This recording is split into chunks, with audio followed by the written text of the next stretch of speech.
Asia মহাদেশের অন্যতম হৃদরোগ বিশেষজ্ঞ ডাক্তার দেবী শেঠি। ভারতীয় এই চিকিৎসকের খ্যাতি বিশ্বব্যাপী। বাংলাদেশেও রয়েছে তার জনপ্রিয়তা।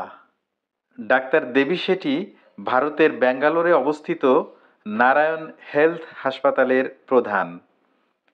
তিনি এই হাসপাতালের প্রতিষ্ঠাতা এবং সেখানে তিনি নিয়মিত রোগী দেখেন। পৃথিবীর 10 জন সেরা হার্ট সার্জনের মধ্যে একজন বলে তাকে বিবেচনা করা হয়। সম্প্রতি হৃদরোগ প্রতিরোধে এই ডাক্তারের কয়েকটি পরামর্শ ভারতীয় গণমাধ্যম ইন্ডিয়া টুডেতে প্রচার হয়।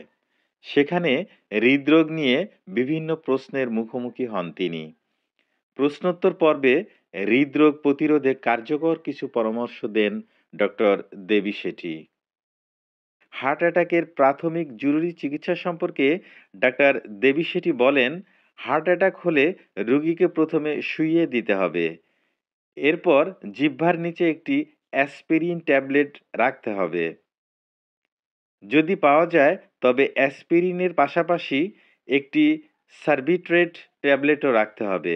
এরপর দ্রুত হাসপাতালে নেওয়ার ব্যবস্থা করতে হবে, কেননা প্রথম 1 ঘন্টার মধ্যেই রোগীর সবচেয়ে বেশি ক্ষতি হয়। বিশ্বের অন্যতম সেরা হার্ট সার্জন ডাক্তার দেবী শেঠির হৃদরোগ সম্পর্কে এই গুরুত্বপূর্ণ পরামর্শ আশা করি সবার জন্য উপকারে আসবে। ভিডিওটি ভালো লাগলে একটি লাইক ও শেয়ার দিয়ে আরেকজনকে জানার সুযোগ করে দিন। ধন্যবাদ।